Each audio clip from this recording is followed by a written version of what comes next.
name down. I'm not referring to anything. For specific, I'm referring to paragraph number 34 of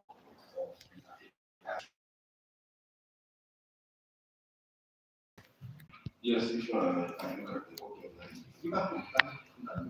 We don't have to put it.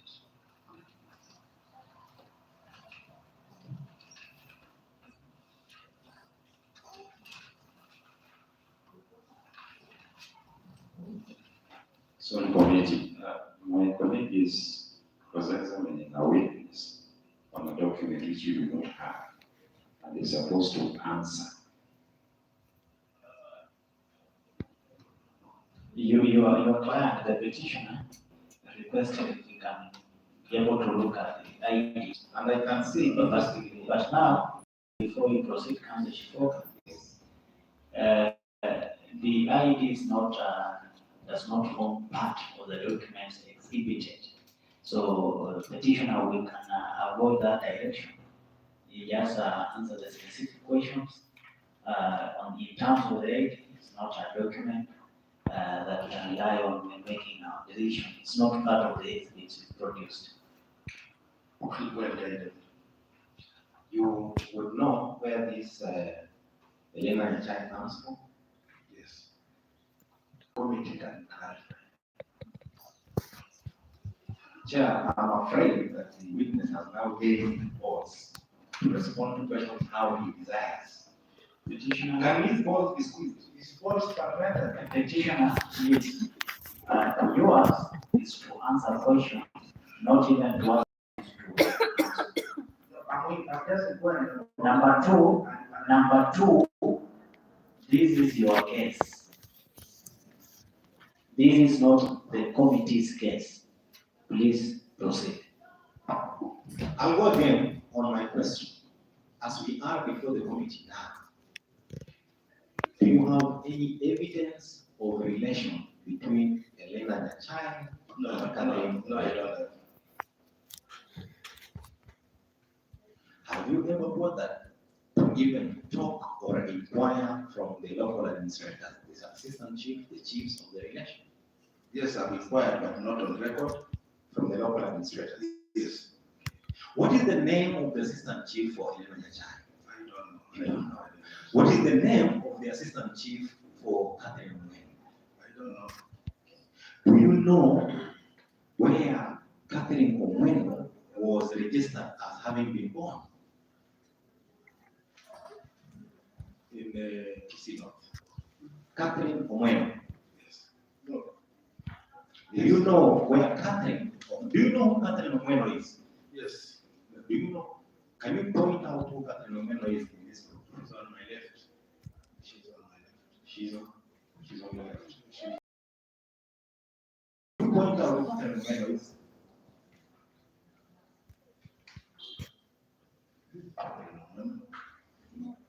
Now, do you know where she was born? No. Do you know who her parents are? No, I don't know. Do you know who her children are? No. Do you have any single relative of Elena Nyachai that is a relative to Catherine Mwene? No. Do you have any evidence that during interviews for Elena Nyachai, she was found not to meet the minimum criteria for appointment? No, I'm not aware.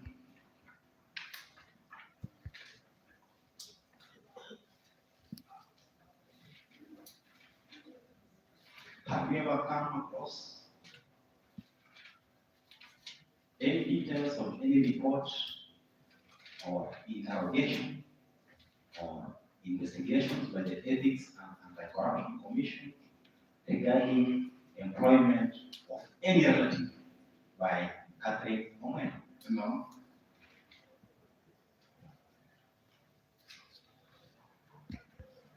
I'm referring to paragraph 35 of the affidavit.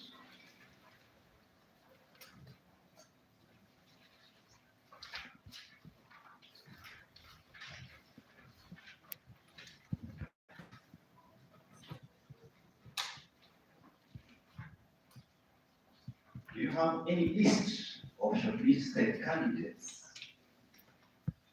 who aspire to be nominated as county chief officers before the committee? No, I don't have it You here. don't have. Have you mentioned any single candidate from whom Stanley Were allegedly demanded a bribe? No, I'm not named. Have you specified how much and when was demanded?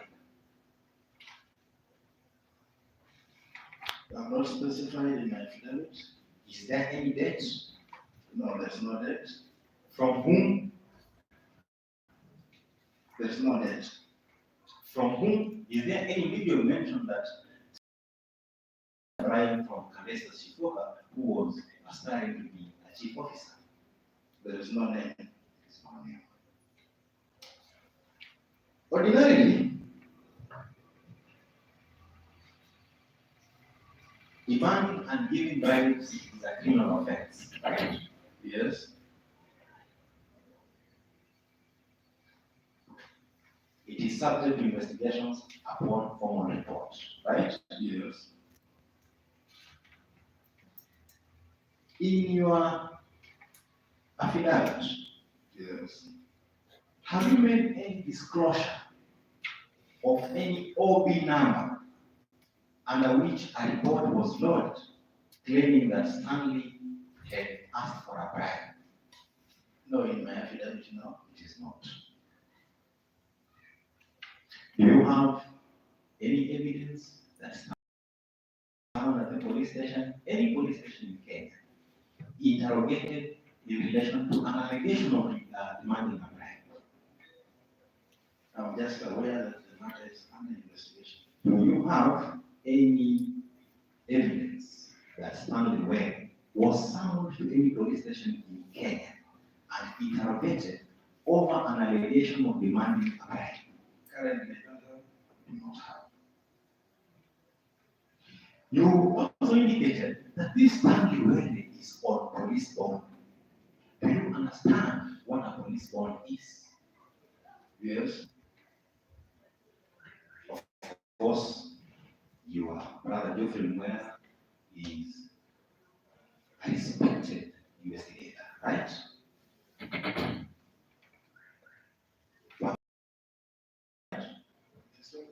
Yes or no? Yes.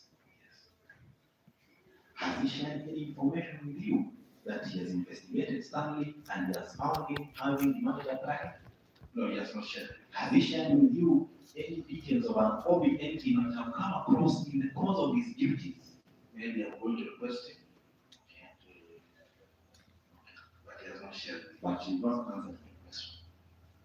Has he shared with you any information that has stumbled upon? He has not.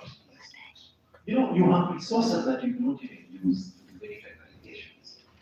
Thank you. That's the easiest. Thank you very much. You allege that this gentleman here, engineer Stanley Wege, is out on a police bond. Could you give us the serial number of that police bond? I indicated that I don't have anything to prove that.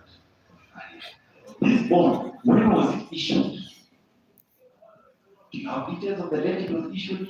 I indicated earlier. Do you have details of how much the bond is? It was 10,000. Okay, 10,000. Do you have details of the date when this 10,000 was paid? Currently, I don't have it here now.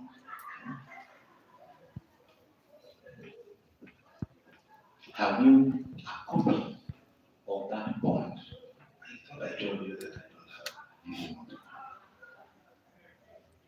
You want the committee to take it that the allegations of bribery and him being on police bond are without evidence as at the time, right? The committee has passed. You want the committee to take it from you before the committee goes to inquire and investigate. You want at this time, you want the committee to take it from you that at this time you do not have any evidence of the allegations of how much was paid for that phone when it is paid, right? Yes.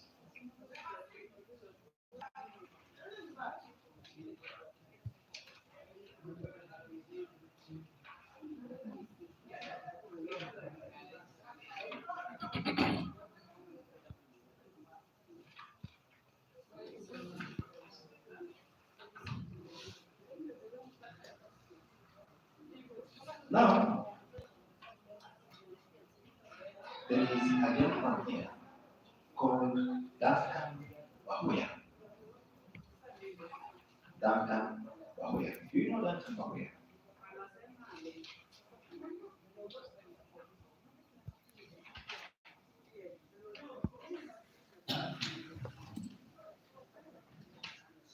Mr. Man, Yes.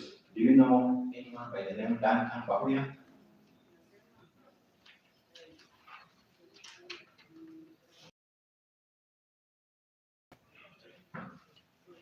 I hope you are witnessing how the question is eating into the time. It might be a struggle in his part so that it will not exhaust. I just hope that when the time comes, Honorable Muli not be too hard on me of the time, and I can get it so that at least we make amends of that time. As far to my affidavit. Do you know a gentleman by the name Duncan Bahuya? Yes. How old is Duncan Bahuya? I can't know his age. Is he a tall guy? Is he short? Is he I'm not built. I'm not good at certain descriptions. is he dark? Is he light skinned? I'm not good at certain Have you descriptions. ever met him? Yes, I know him. He works as an accountant. Do you know his qualifications? No, I don't know.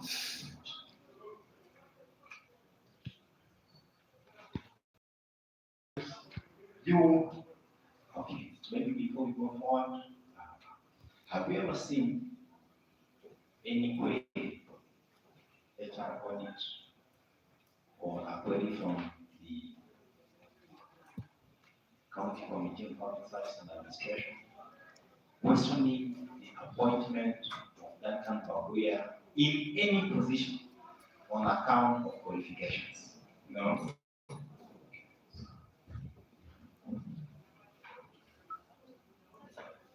I want to believe you have children, right? Yes.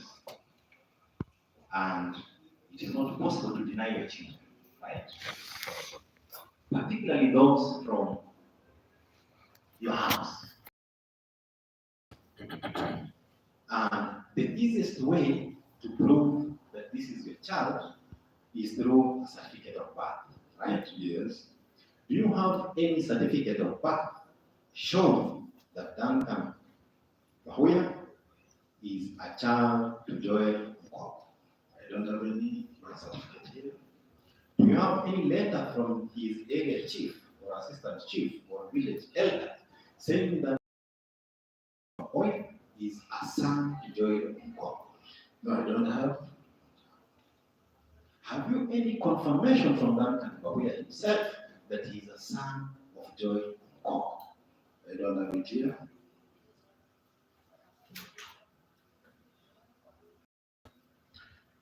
Do you have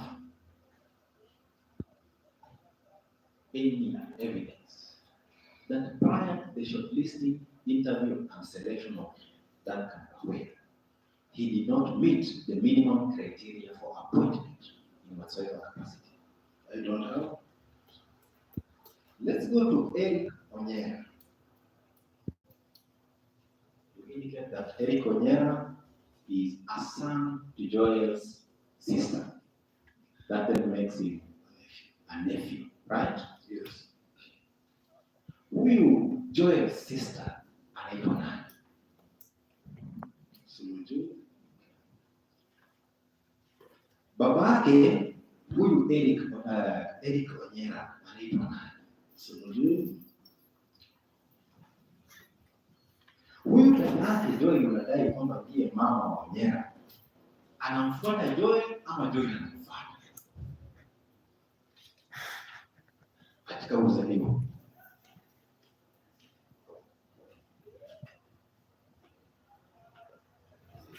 would you know whether this mother to Eric Onyera is a follower of Joel or Joel follows her in terms of birth? I'm not, I can't know that. And again, do you have any certificate of birth showing that Eric Onyera is a daughter to any woman who is related to Joel by any standard? I don't have it here.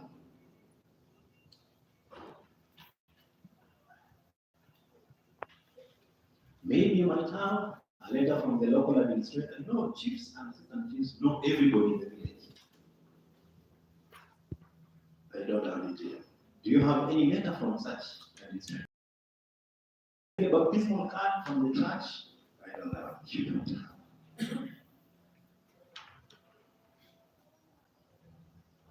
There is also one, Teresia Amunga. Teresia Amunga. You know Teresia Amunga? Yes. Is she married? Is she single? That one I can't know. Then you don't know her. I know you, but I don't know if you're married. What My I just said. marriage was a public, an issue of a very big public function, and you know it. And imagine I don't Yes. know. And who Teresia Amunga? First of all, you confirm that you have not disclosed any relation between Teresia Amunga and Joel Omo. Yes. Do you have any evidence of relation between Amunga, Teresia, and Joel Omo? No. Not now.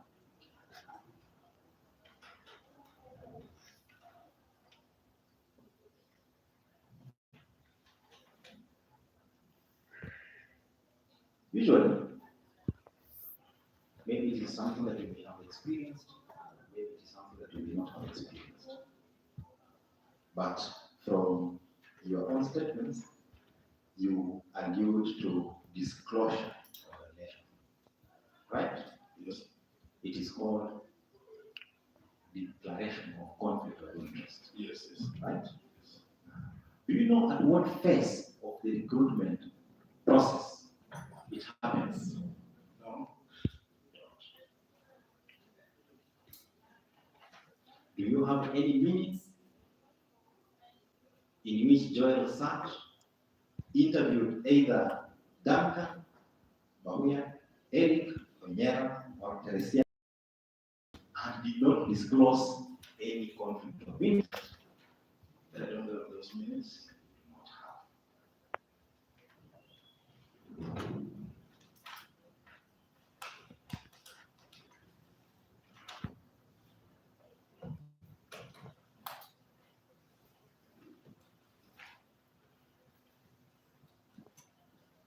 Let's go to paragraph number 37.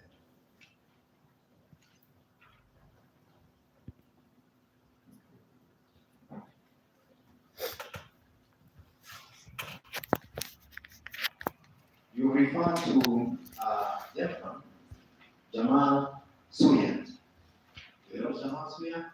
Yes. Would you kindly tell us who his parents are? No. We do not know. You allege that Jamal Suya is a relative of Rafa Wangati and Daktari. Yes.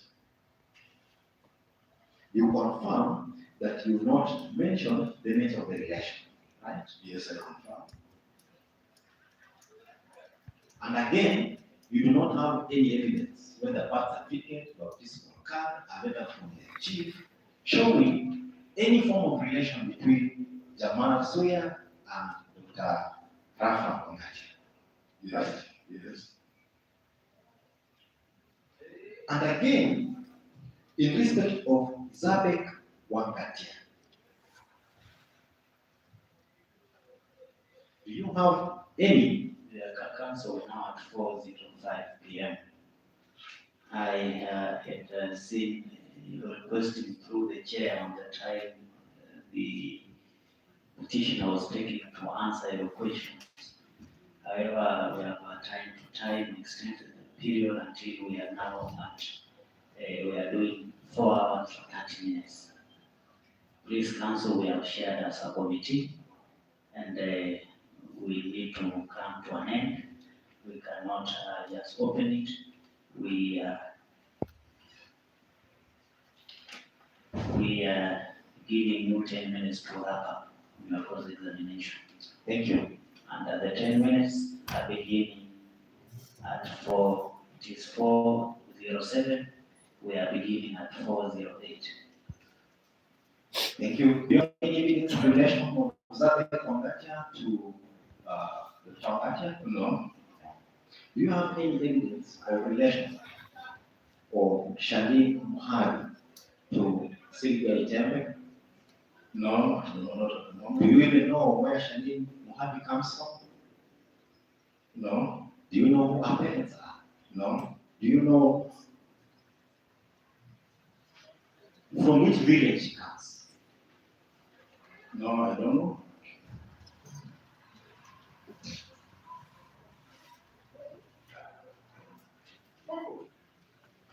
You will also confirm on the issue of the 400 class.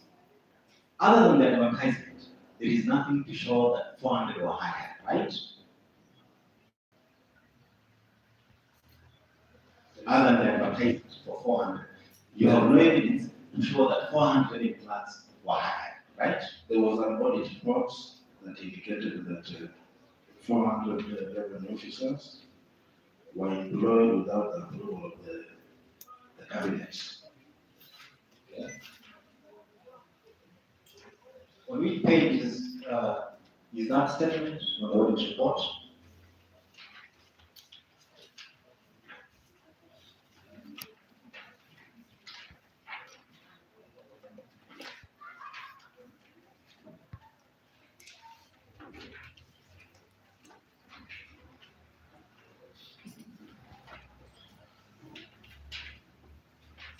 As you are looking for it, I want to refer you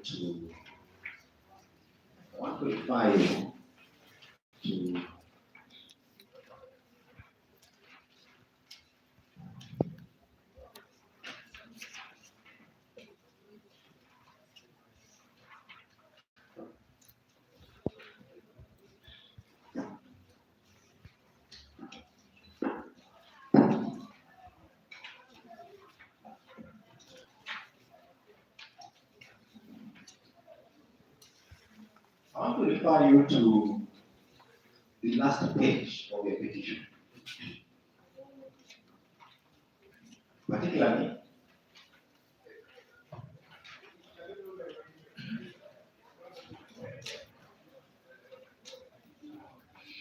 paragraph 36 of your petition.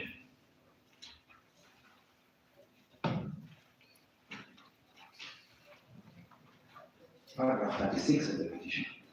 You were present in court the committee's attention to very many paragraphs of your petition and affidavit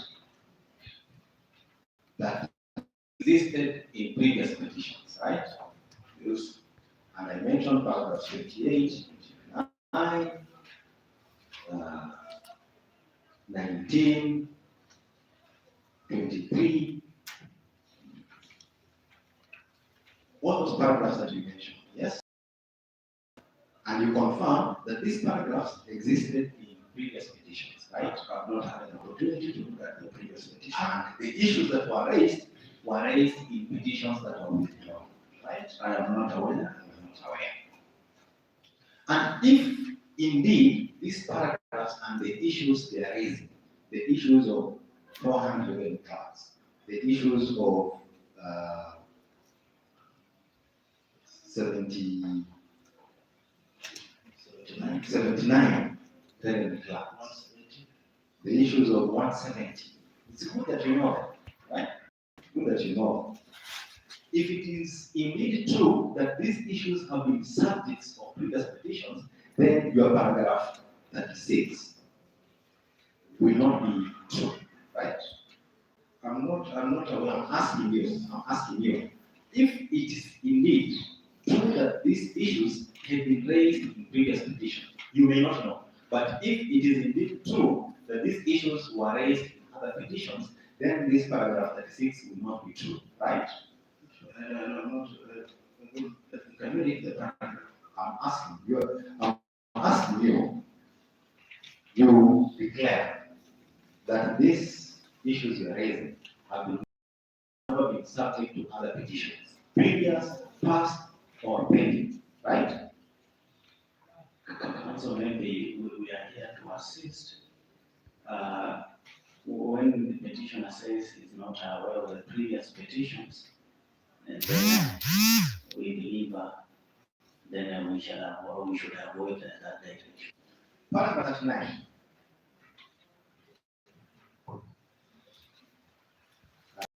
Paragraph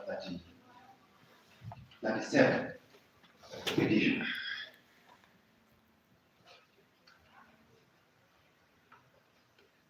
You have declared that you confirm these issues have been raised before the Kakamega County Governor's office, but have not been addressed to date, right? Yes. When you raise such grave issues, you will raise them through a form of complaint, right? Yes. Do you have a copy of any letter or memorandum or a petition to the governor or the governor's office before the county assembly today showing that indeed these issues have previously been raised and addressed?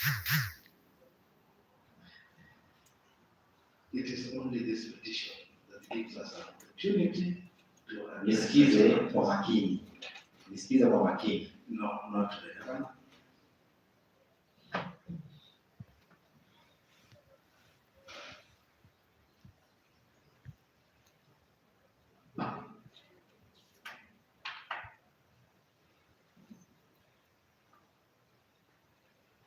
Have you ever written to any of the board members or the chair asking why are these issues existing as they appear? No.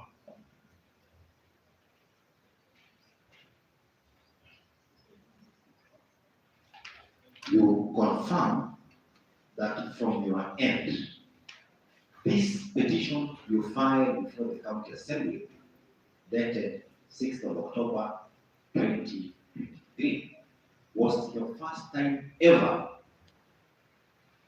of raising these issues to any entity, right? Yes. You also confirm that in you writing paragraph 37 in your petition, you were lying to the committee, right? No.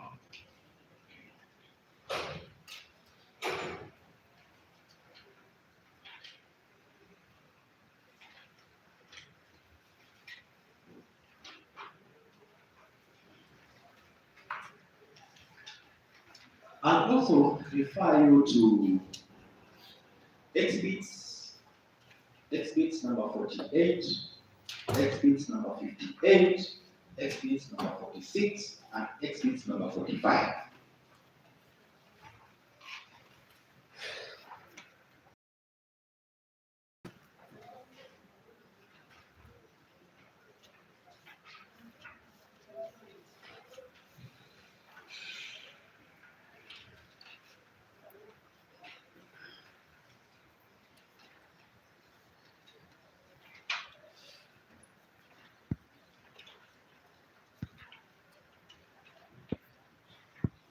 You notice those documents, right?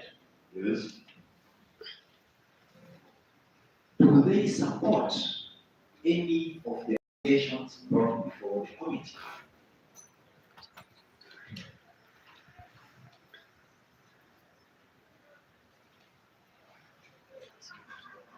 No.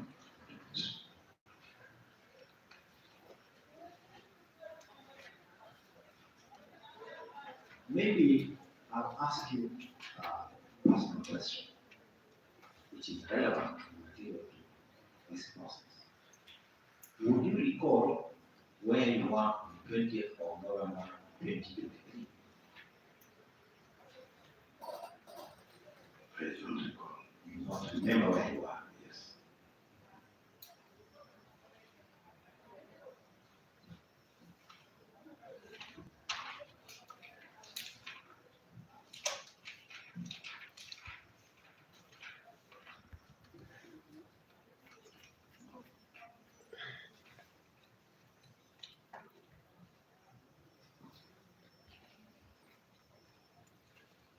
You earlier on, you are confirming anything? No, I'm listening to you. You earlier on indicated that you do not know what Moses Muam, that you have never met Moses Muam, right? Yes. I've never met Moses. You never met Moses. And you also confirmed that this Moses, you do not know whether he is a tall man, a short man, a fat man. You do not know. We don't.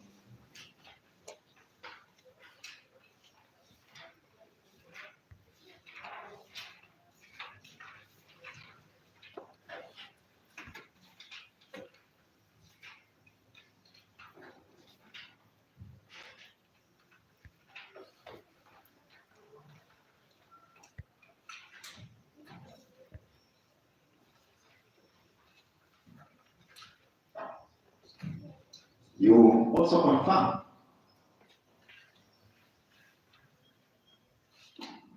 that this Moses Muam is a total stranger that is being forced on you, right? Council, now you've exhausted your minutes. Just that the last one. We are already on the 19th, finish that one day. When it gets to the 20th minute, you sit down. Please. You also confirm that this Moses Muam that we are forcing on you is a total stranger to you. Yes. Thank you very much. Thank you, sir. Thank you so much, Council, for the respondents, for the time you have had with the petitioner. We wish to appreciate that. Council, for the petitioner, now you have 1 hour for purposes of examination. If you so wish to exhaust the whole of it, but if you finish early, again, now we move on to the respondent's case. But for now, your 1 hour begins at 4:20 for purposes of the examination. Correct.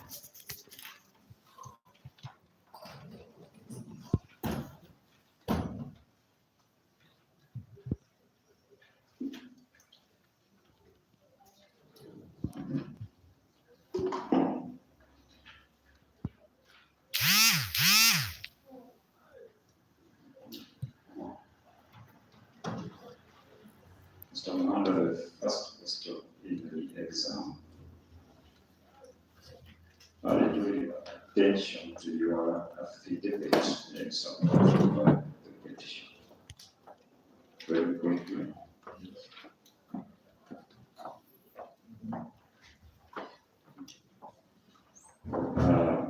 Will you kindly look at the last paragraph of that affidavit?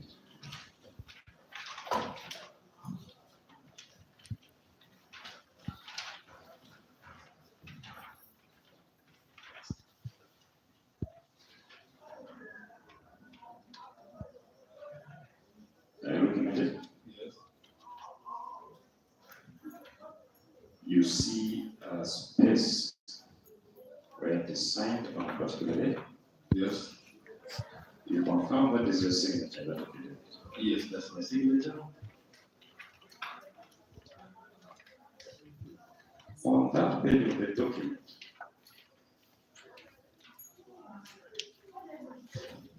look at it again.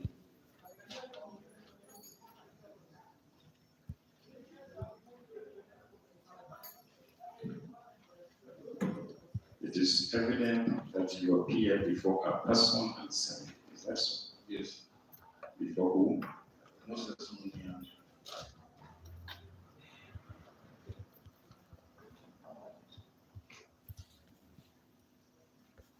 And which date was this? That was on 20th November 2023. Is it your testimony that you appear before such a person and sign that affidavit? Yes, this is my testimony. We move on to the next one.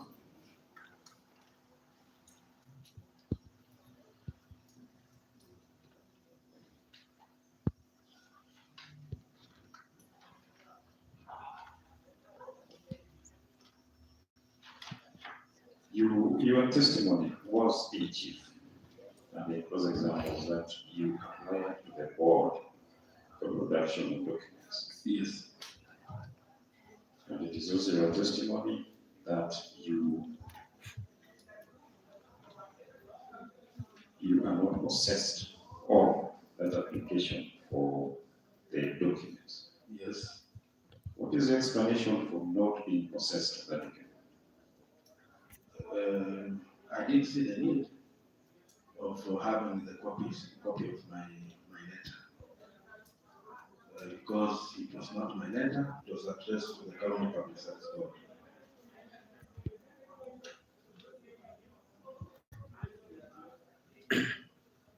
A question was posed to you about certification of documents. Is it your testimony that the documents as presented in these proceedings are the documents as were handed over to you? Yes.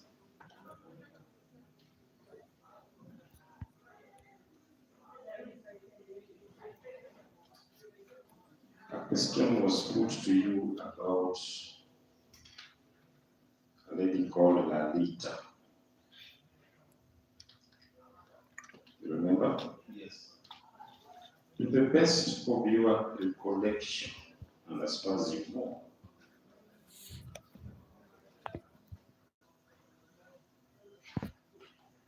this Lalita is your niece. Yes. Are you aware if she ever participated in any recruitment processes before within this country? No, I'm not aware.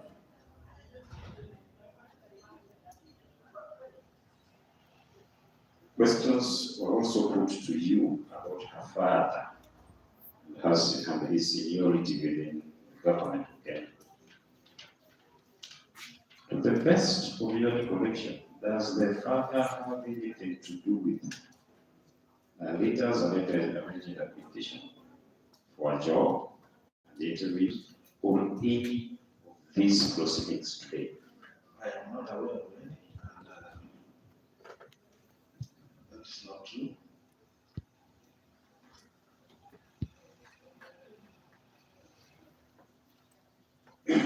We turn to your affidavit, it's a part of the petition. Turn to the first page.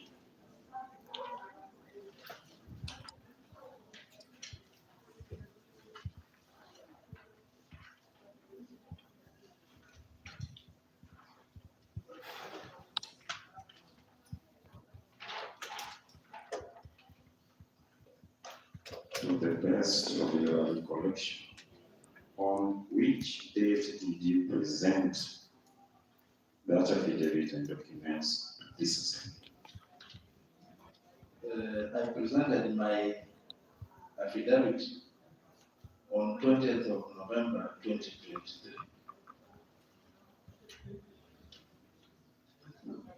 to the Assembly, Which part of the assembly did you present it to the clerk of the Assembly.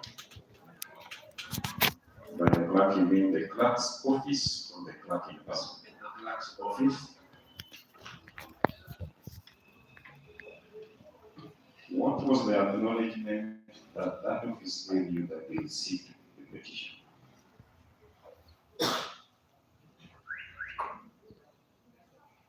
They stamped on it. Did you at any time in that duration have control or influence over the content of that stamp and how it was being used? No.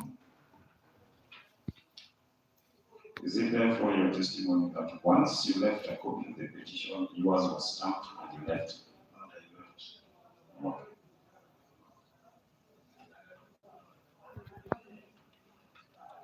Now, as far as you know,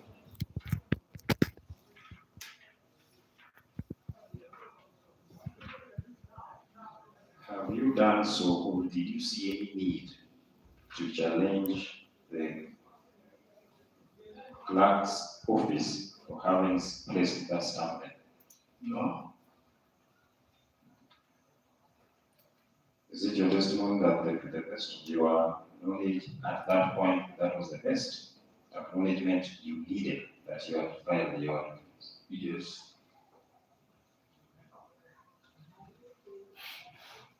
Now, a question was put to you about this of receipt of documents. To the best of your recollection,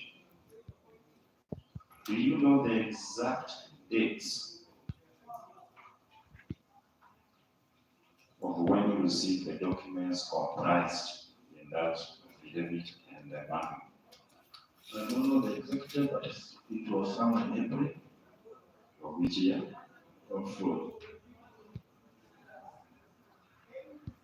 of this year, 2023. As at the time you obtained the document, you said you obtained it from whom? From which body? From County Public Service Board. Did anybody in that board give you a letter forwarding those documents to you? No.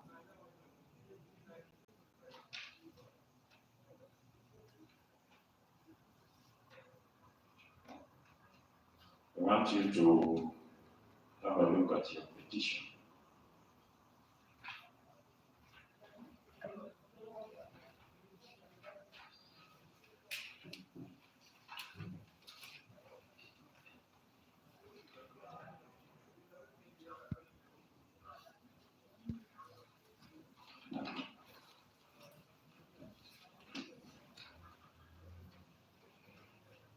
There's a name appearing throughout that petition, or in substantial part of that petition.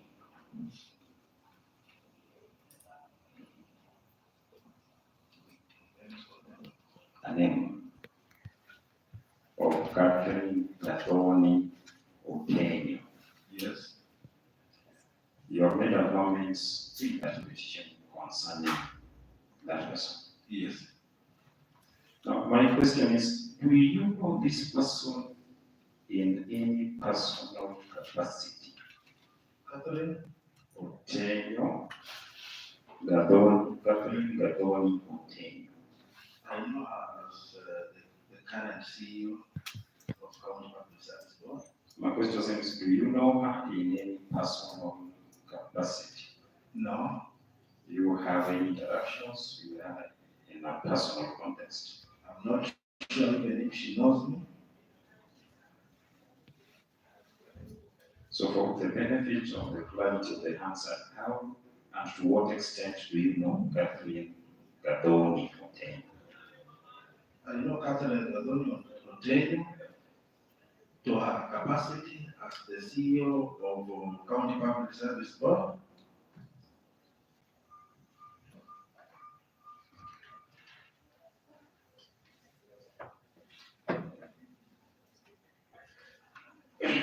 We return to exhibit number 1.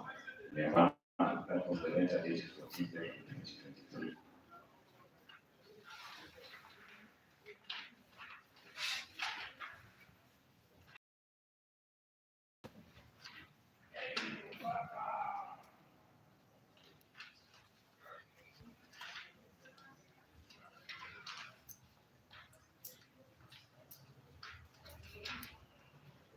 Have you located it? Yes. You confirm that is a letter from a county attorney. Yes. County government of Kakamega. Yes. Would you tell the committee that for the reason of, would you give the committee, do you have any reason why you would doubt the contents of that letter? No, As I to don't. their legality and correctness? I don't have any reason to doubt the county attorney of County Kakamega.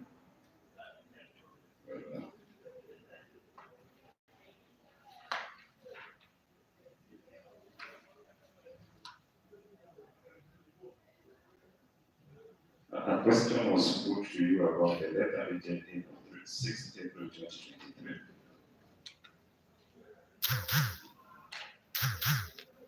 That's the same letter. As to whether you know whether there exists any judgment or ruling of the order impugning or discrediting that letter. To the best of your knowledge, as you stand here, is there such a decision from a court or any other body? I'm not aware. You are not aware. Has any been shown to you in these proceedings or anywhere else? No.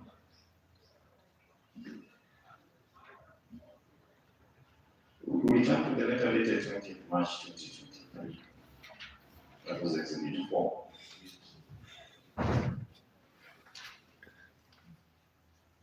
You remember the letter was about verification of academic documents. Yes. Will you confirm from your testimony, in chief and cross-examination, that as at the time the letter was being written, the people in issue in that letter were already in service? Yes, I can confirm that. Will you tell the committee how many, who, or what body employed them into service? This is the County Public Service Board. We turn to Exhibit 51A.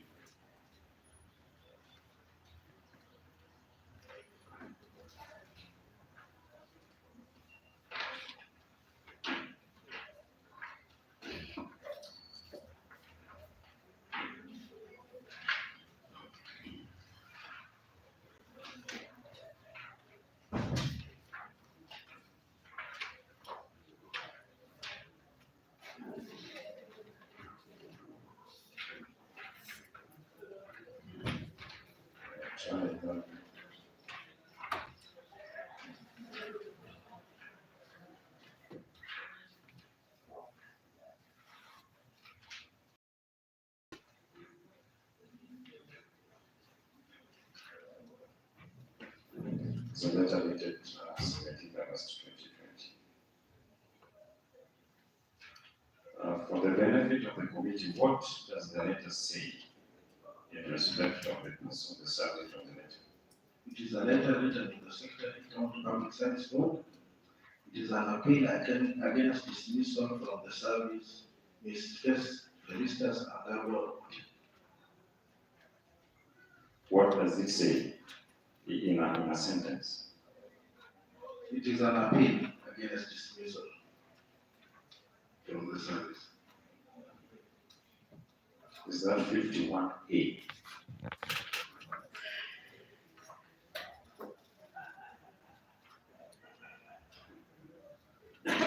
Okay, I think the one is not the one against the right. It's different. Yes. Can you actually define the correct one?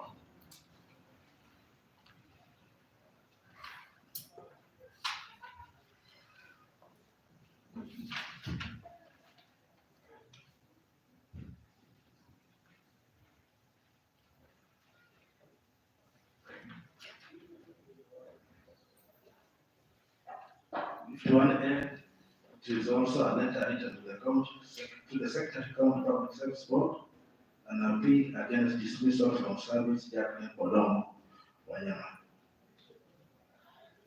You will confirm that from that correspondence, as at that time, that person was still being subject to an appeal process in the control of the respondents. Yes.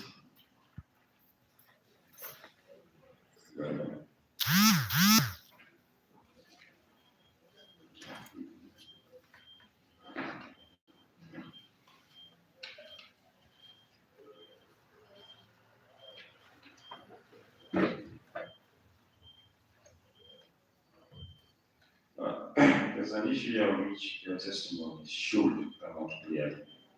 Counsel for the respondents repeatedly referred to one Kathleen O'Kane as your friend. You had that. Yes, I had that. In a sentence, what is your response? Are you friends? Do you have any untoward relations? I don't have any relationship with Catherine Taylor. She's neither my friend nor we don't even interact. Okay.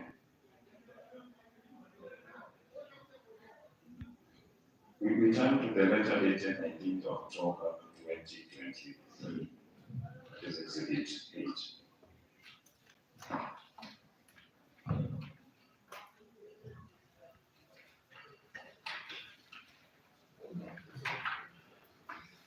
You see it? Yes. It is a letter about Is a letter introducing Rose Onyango Omondi as a mandatory signatory to our bank account. will you confirm that as of the time that letter was being authored, the substantive holder, the CEO, Secretary of the Public Service Board, was not in office? Yes, I confirm that. And that was the need for that letter. Yes. Okay.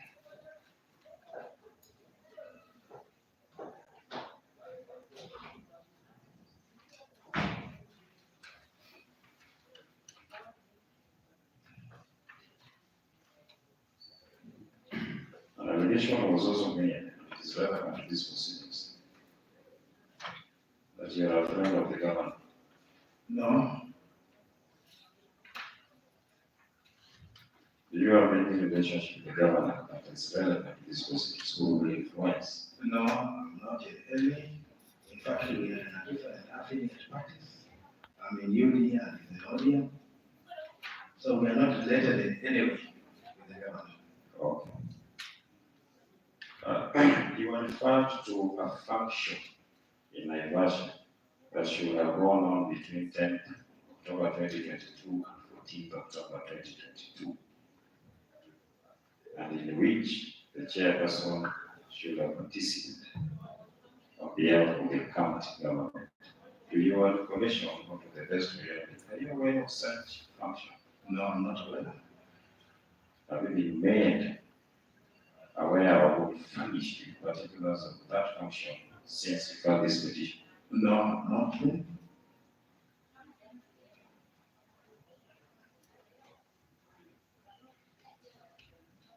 Now we return to Exhibit 14. It is a request for funds transfer dated 21st September 2020.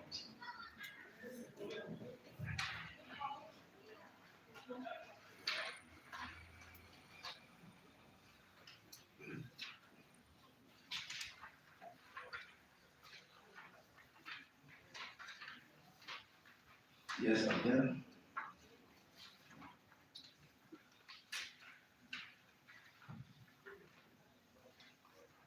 You confirm that when you made the requests to the board for information, this is what you have provided with, Yes, and no more. yes. Would you have had any other means of obtaining more records than that? No. Even updating this one, my brother, it was not easy when getting this evidence. Okay. And since these proceedings began, have you been furnished with any particulars show that your allegations are true because of documents A, B, C, D? No, no.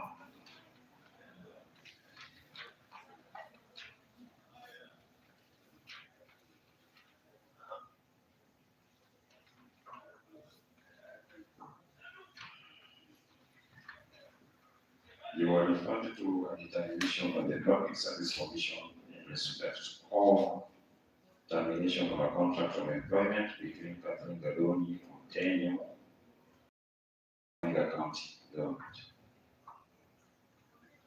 Do you remember that decision of the commission? Yes.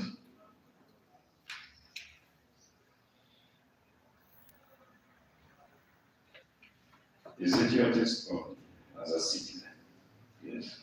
that to the best of your information, as at the time of that determination, Catherine Tenyo was in office? Yes. And since you began this petition, have you been furnished with any particular say that we did not do so, and these are our documentation? No. Although it is you who alleged that the document will be in their possession. Yes.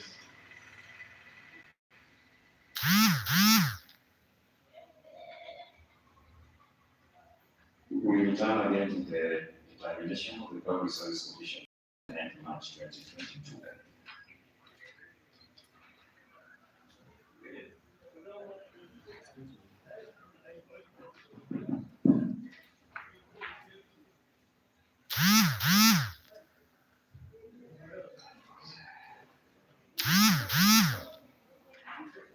Council, which is number in referring to? I'm trying to get the number. That will be on this.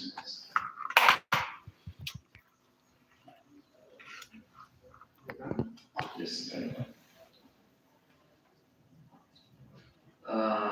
Thank you very much, Council, for your explanation. And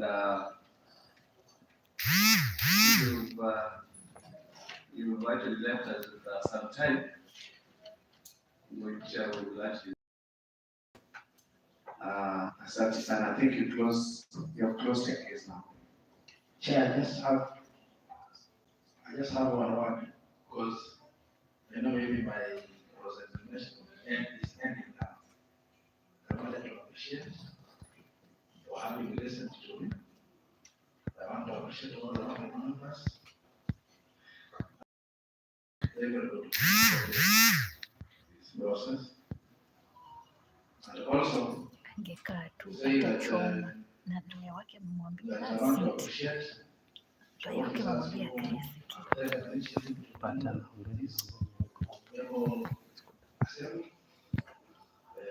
You have been able to listen to my determination, I think, will happen.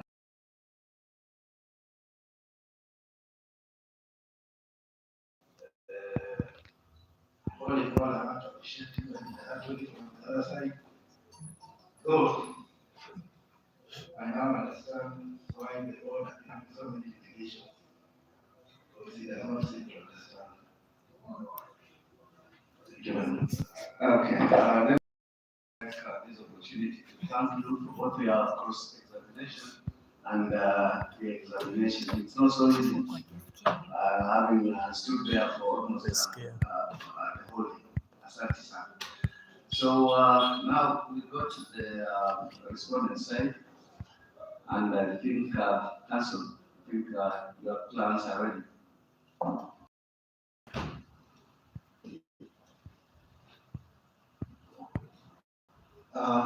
Honorable Chair, with all due respect, it is now 4:53 p.m. The truth of the matter is that I cannot be ready for any of the response cases now. I'll have to request an adjournment tomorrow, for the reason that personally, I've not even had time to rest. From here, came back. The only thing I had is water. My clients went to Denmark. They were strangers there. They came back. Same to my colleague. So we burned all our sugars. We need to replenish. And the truth of the matter is that before any of them takes the stand, we need to have a pre-trial briefing, which cannot happen now. You look at the edges, they are not able to sustain the rigorous process. So it would be prudent that we be accommodated for tomorrow. Council, according to our program, which I think we shared, we were supposed to finish this exercise tomorrow. And I think it's not actually in order. We can finish with one, but it's not today. So that we'll start on the rest tomorrow. Honorable Chair, with all due respect, you shared a program with us, which program was to end at to 5. That is the schedule. And I'm telling you, these gentlemen and ladies here, that will sit here, they are not even gathering. They may not even have energy to stand here and start telling you stories. I assure you that tomorrow we shall finish our bit, we shall give you the time. You do what you want to do.